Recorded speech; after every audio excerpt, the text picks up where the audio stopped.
Students, आज की हमारी ये क्लास ईटीटी कैडर के लिए है और इस क्लास के अंदर हम नंबर सिस्टम डिस्कस करेंगे। तो ईटीटी कैडर के लिए जो तैयारी कर रहे हैं उनके लिए ये वीडियो है, आज पहली वीडियो है।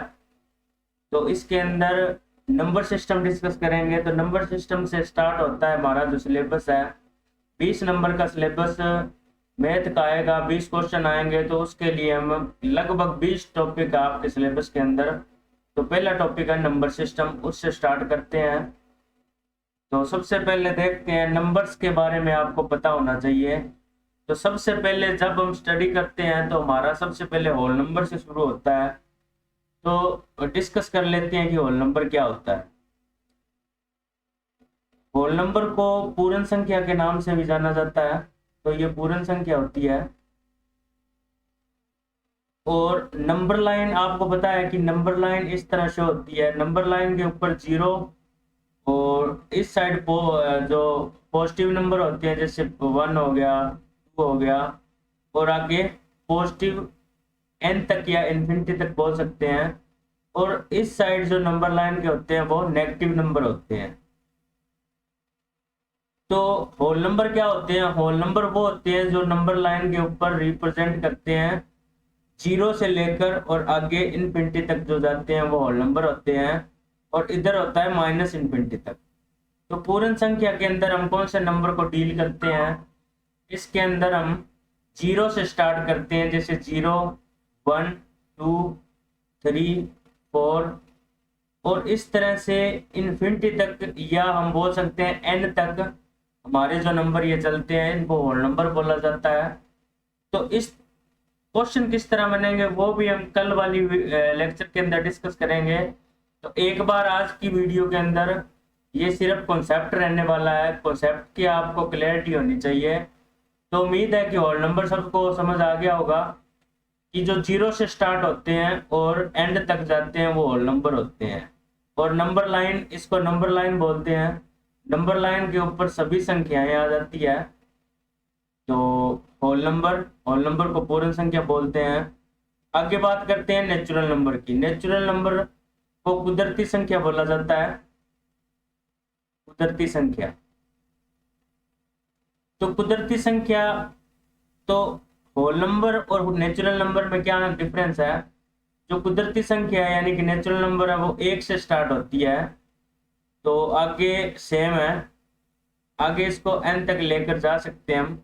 तो 1 से स्टार्ट होकर n तक जो संख्याएं होती है वो नेचुरल नंबर होती है। तो आपसे पूछा जा सकता है कि सबसे छोटी कुदरती संख्या कौन सी होती है? ये तो बिल्कुल बेसिक है, और आगे बेसिक से हम हाई लेवल तक जाएंगे तो पूरा बेसिक करते हैं हम। तो सबसे छोटी, अगर आपने यहाँ पे नोट कर लेना है, तो सबसे छोटी जो संख्या है वो है 1 है। सबसे छोटी कुदरती संख्या वो है 1 है। आगे बात करते हैं ओड नंबर। ओड नंबर कौन से होते हैं? ओड नंबर को टांग संख्या बोलते हैं पंजाबी के अंदर, टांग संख्या। टांग संख्या कौन सी होती है? जो 2 से डिवाइड नहीं होती है, जैसे कि 1, 3, 5, 7, 9। ये संख्याएं कौन सी होती है? टांग संख्याएं होती है, जो कि 1 से शुरू होकर और n तक चलती है। और इसके अंदर जो कि डिवाइड नहीं होती है 2 से, तो वो होती है ओड नंबर या टांग संख्या बोलते हैं। यानी कि 1, 3, 5, 7, 9 ये सारी टांग संख्याएं होती है। इवन नंबर क्या होता है? इवन नंबर को जिस्त संख्या भी बोला जाता है, जिस्त संख्या।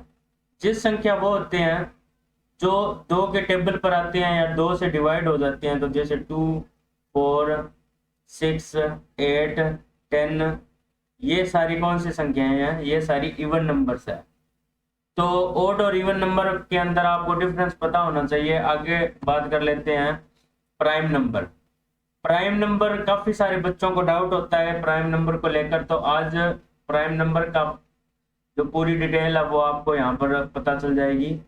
प्राइम नंबर को अभाज्य संख्या बोलते हैं। नाम से आपको पता चलता है कि अभाज्य क्या हो सकती है, अभाज्य संख्या बोला जाता है। अभाज्य संख्या क्या होती है? कि जिसके ओनली या हम बोल सकते हैं सिर्फ दो फैक्टर्स हों, सिर्फ दो फैक्टर्स हो उनको प्राइम नंबर बोला जाता है। जैसे कि मान लो मैं कोई संख्या लिखता हूं दो, तो दो के अगर फैक्टर्स बनाए एक और दो, फैक्टर्स यानी कि गुणनखंड, तो दो के दो ही गुणनखंड होते हैं। कौन कौन से दो गुणनखंड होते हैं? एक तो वो खुद होता है संख्या, और दूसरा एक होता है। इसके दो फैक्टर्स होते हैं, उसको प्राइम नंबर बोला जा सकता है। या हम इस तरह भी बोल सकते हैं कि जो सिर्फ अपने आप से डिवाइड हो वो प्राइम संख्या होती है, एक तो सबसे डिवाइड हो ही जाता है। तो सबसे छोटी प्राइम नंबर की बात करें, अभाज्य संख्या की बात करें तो 2, और उसके बाद 3, 4। 4 नहीं होता है क्योंकि 4 के 3 फैक्टर बनते हैं, 1, 2 और 4 खुद। तो 4 के 3 फैक्टर बनते हैं, तो मैंने बोला है कि सिर्फ दो ही फैक्टर होने चाहिए, वो प्राइम नंबर होता है। तो 2, 3, 5, 5 के सिर्फ दो फैक्टर बनते हैं, 5 के 1 और 5। उसके बाद 6, 7 होगा, और 11 होगा, 13 होगा। इस तरह से आप काउंट कर सकते हो प्राइम नंबर क्या होते हैं, अभाज्य संख्या जिसको बोलते हैं। आगे बात कर लेते हैं कंपोजिट नंबर। कंपोजिट नंबर कौन से होते हैं? इनको नॉन प्राइम नंबर भी बोला जाता है। नॉन प्राइम के नाम से आपको पता चल गया होगा कि नॉन प्राइम क्या हो सकते हैं, या फिर इनको भाज्य संख्या बोला जाता है। भाज्य संख्या का मतलब होता है जिसके दो से ज्यादा गुणनखंड होते हैं। तो बात कर लेते हैं, सबसे छोटा कंपोजिट नंबर 4 से स्टार्ट होता है, क्योंकि 4 के 3 होते हैं फैक्टर्स। जिसके दो से ज्यादा फैक्टर्स होंगे वो कौन सा होगा? आपका कंपोजिट संख्या होगी। यानी कि प्राइम नंबर को छोड़कर जितनी संख्याएं हैं वो सारी कौन सी है? कंपोजिट नंबर होती है। तो 4 हमारी पहली कंपोजिट नंबर है। और आपको एग्जाम में ये भी पूछा जा सकता है कि सबसे छोटा भाज्य संख्या कौन सी है, तो वो 4 है। और उसके बाद बात कर लेते हैं, 5 तो है नहीं, 6 है। 7 प्राइम नंबर में आ गई, तो 8, 9, 10।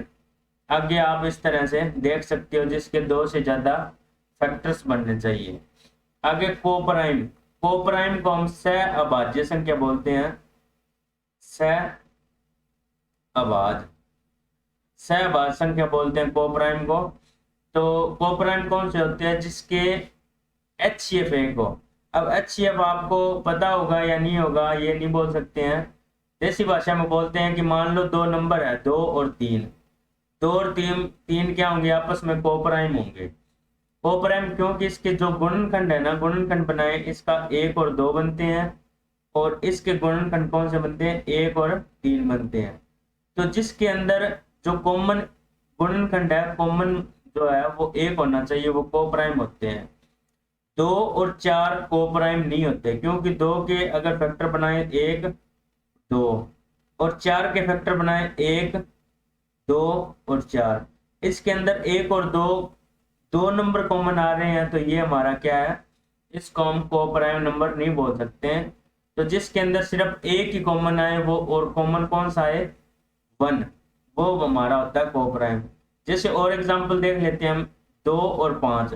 2 और 5 क्या है? कोप्राइम है, क्योंकि इसके गुणनखंड होता है 1 और 2, और इसका जो गुणनखंड है 1 और 5 होता है। तो एक कॉमन आ रहा है दोनों में, तो वो संख्या हमारी होती है कोप्राइम।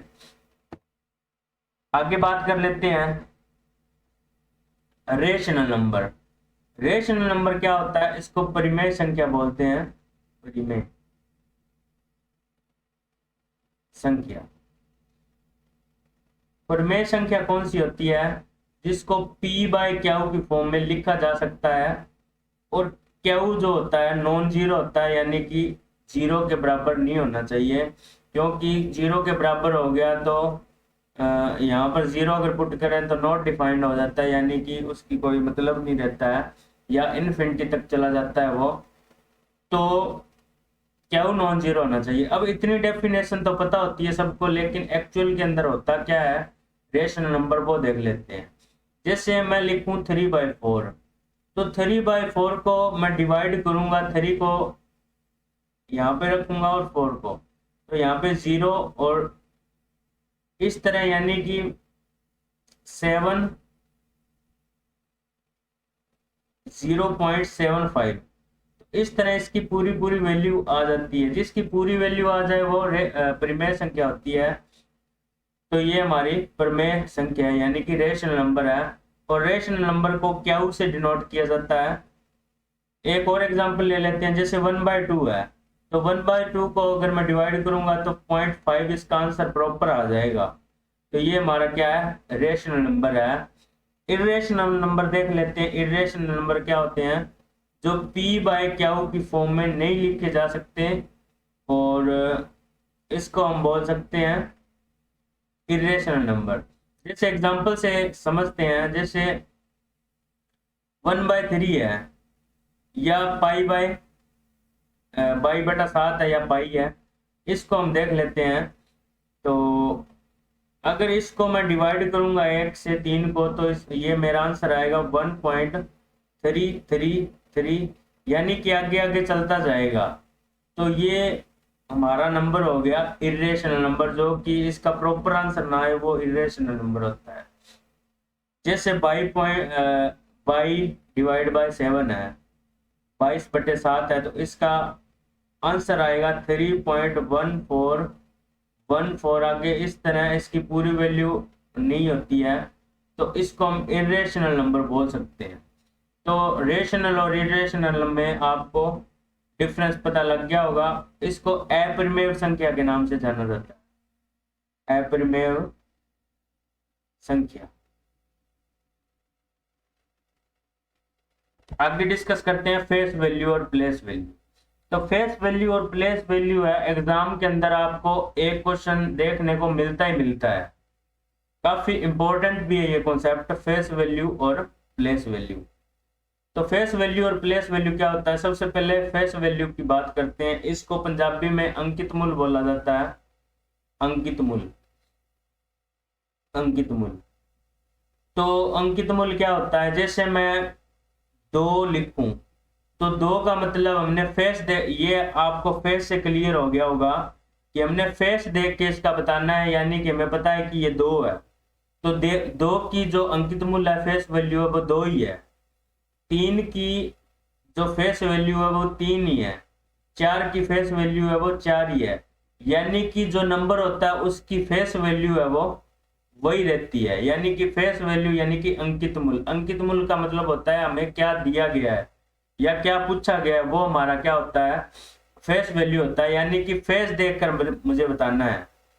जैसे एग्जाम में किस तरह क्वेश्चन आएगा, मान लो 2 1 3 2 0, इसके अंदर 3 की फेस वैल्यू क्या है, तो 3 की फेस वैल्यू इसके अंदर 3 है। हमने कुछ नहीं देखना, जो जिसकी पूछा जाए वो हमारी फेस वैल्यू होती है। और 2 की फेस वैल्यू क्या है, इसके अंदर 2 की वैल्यू 2 की फेस वैल्यू 2 ही है। तो अंकित मूल्य वो होता है जो एक्चुअल में नंबर होता है। अब प्लेस वैल्यू की बात कर लेते हैं। प्लेस वैल्यू का मतलब होता है स्थानक मूल्य, स्थानक मूल्य। स्थानक मूल्य का मतलब है कि वो कौन से स्थान के ऊपर है। जैसे मैं एक एग्जांपल लिख लेता हूं, 21479, ये हमारा नंबर दिया गया है। इसके अंदर 4 का स्थानक मूल्य पूछे या 4 की प्लेस वैल्यू पूछे, तो इसके अंदर आपने क्या करना है, सबसे पहले 4 को लिखना है, और 4 के आगे जितने डिजिट आपको दिखाई दे रहे हैं उतनी बार आपने 0 लगा देना है। यानी कि 4 से पहले 2 डिजिट है, यानी कि इसका जो आंसर है वो 400 आ जाएगा। तो इसका जो स्थानक मूल्य है यानी कि प्लेस वैल्यू है वो 400 है। और इसी क्वेश्चन के अंदर आपको अगर पूछा जाए 1 का स्थानक मूल्य क्या है, तो 1 के आगे आपने कितने नंबर है वो देख लेने हैं, 3 है, तो यहाँ पे 3 0 लगा देनी है। तो 1 की ये प्लेस वैल्यू है 1000। इसी तरह अगर 2 की प्लेस वैल्यू पूछे, तो 2 की प्लेस वैल्यू क्या है, 2 की प्लेस वैल्यू है, 2 से पहले आपने डिजिट काउंट कर लेने हैं 1 2 3 4, तो 2 के आगे 4 0 आपने लगा देने हैं, तो वो आपकी आ जाएगी प्लेस वैल्यू। तो इस तरह से आपने प्लेस वैल्यू और फेस वैल्यू को जो क्वेश्चन आ जाए उसके अकॉर्डिंग आपने देख कर करना है। इसके क्वेश्चन किस तरह पूछे जा सकते हैं वो आपको मैं शीट दूंगा, वर्कशीट, उसके अंदर आप देख सकते हैं। एक क्वेश्चन और देख लेते हैं। जैसे मान लो 1 2 379 है। तो इसके अंदर 3 की अगर प्लेस वैल्यू पूछे तो 3 की प्लेस वैल्यू है 300, 300। और 2 की प्लेस वैल्यू है 2, 2 के आगे कितने डिजिट है 3, तो 3 जीरो लगा दो। ये प्लेस वैल्यू और फेस वैल्यू का कॉन्सेप्ट है जो कि आपको एग्जाम के अंदर एक क्वेश्चन आपको देखने को मिलेगा ही मिलेगा। आगे बात कर लेते हैं रोमन नंबर्स। रोमन नंबर्स क्या होते हैं, इसके भी एग्जाम में एक क्वेश्चन लगभग देखने को मिल ही जाता है। अगर नाम भी आया तो आपको इनके बारे में पता तो होना चाहिए कि रोमन नंबर क्या होते हैं।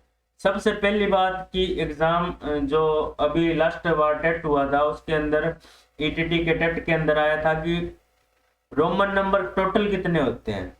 तो सबसे पहले हम यही क्वेश्चन कर लेते हैं कि टोटल रोमन नंबर कितने होते हैं, 7 होते हैं। टोटल 7 रोमन नंबर होते हैं। इसको आप नोट करोगे तो कौन कौन से होते हैं वो मैं आपको यहाँ पे लिख दे रहा हूं। सबसे पहले होता है आई की वैल्यू होती है 1, और उसके बाद होता है हमारा वी का जो मूल्य होता है वो होता है 5, और उसके बाद हमारा एक्स की वैल्यू होती है 10। ये टोटल 7 रोमन नंबर है, ये आपको पता होने चाहिए, इनकी वैल्यू पता होनी चाहिए, और एग्जाम के अंदर किस तरह का क्वेश्चन पूछा जा सकता है वो भी मैं आपके साथ डिस्कस करूंगा। तो आई, वी और एक्स। उसके बाद है एल का जो वैल्यू होती है एल की वो होती है 50। सी की वैल्यू होती है वो होती है 100, और डी की जो वैल्यू होती है वो होती है 500। उसके बाद एम की जो वैल्यू होती है वो होती है 1000। तो इस तरह से हमारे ये टोटल कितने नंबर हो जाते हैं, 7 नंबर हो जाते हैं। तो हमारा आंसर है 7। 1 2 3 ये टोटल 7 है, और 7 की आपको वैल्यू पता होनी चाहिए।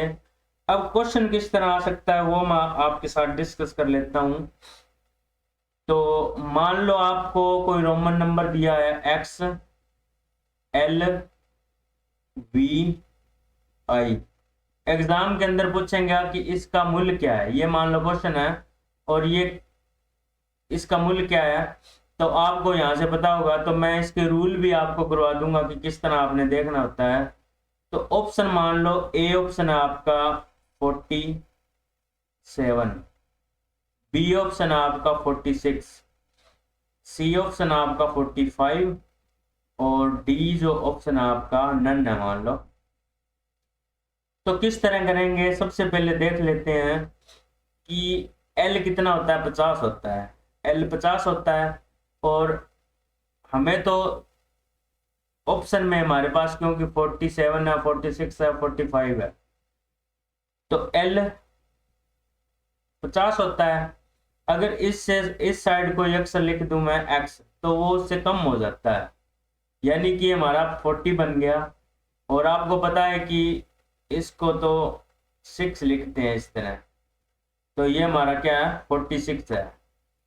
वह आपको ये रूल्स है वो मैं आपको बता दूंगा। तो ये हमारा, तो इस तरह आपको एग्जाम के अंदर क्वेश्चन देखने को मिल सकते हैं। एक 5000 के लिए पूछ सकते हैं कि 5000 के लिए रोमन अंक क्या है, तो उसके ऊपर बार लगाने से हमारा सीधा मल्टीप्लाई हो जाता है वो 1000 से। मान लो 5000 है, तो 5000 5 के लिए v होता है, और v के ऊपर अगर बार लगा दूं तो वो सीधा 1000 से मल्टीप्लाई हो जाएगा, यानी कि 5 गुणा 1000, तो वो हमारा 5000 हो जाएगा। ऊपर बार लगाने से सीधा 1000 टाइम हो जाता है वो। जैसे 4000, तो 4000 क्या होता है, 4000 होता है हमारा आई वी के ऊपर अगर बार लगा दूंगा तो वो 4000 बन जाएगा। और 1000 क्या होता है, 1000 तो हमारा m होता ही है, तो वो आप इस तरह देख सकते हो।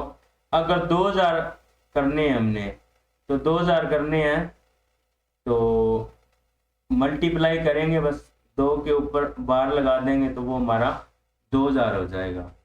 आगे बात करते हैं यूनिट डिजिट। यूनिट डिजिट के भी काफी आपको क्वेश्चन देखने को मिल सकते हैं। यूनिट डिजिट का मतलब होता है इकाई अंक। इकाई अंक, इकाई अंक क्या होता है? जैसे इकाई अंक होता है लास्ट डिजिट, होता है last digit of any number, किसी भी संख्या का आखिरी अक्षर होता है। अब क्वेश्चन किस तरह पूछे जा सकते हैं? मान लो 405 है, 102 है, 103 है और 118, इसका इकाई अंक पूछा जा सकता है। तो आपने किस तरह इसको करना है? जो लास्ट में इकाई अंक उसको सिर्फ मल्टीप्लाई करना आपने। तो 5 इंटू 2 10 इंटू 3 इंटू 8 24। अब इसके इकाई अंक देखने 0 इंटू 4, 0 इंटू 4 0 ही आ जाएगा। तो इसके भी रूल होते हैं, वो भी मैं आपको करवा दूंगा। तो ये इकाई का अंक, इस तरह का क्वेश्चन आपसे पूछा जा सकता है। तो वो हम नेक्स्ट वीडियो के अंदर करेंगे। इकाई अंक और रोमन अंक का भी किस तरह हमने लिखना होता है, वो सारा कुछ अगली क्लास में करेंगे। तो आज के लिए इतना ही, थैंक यू।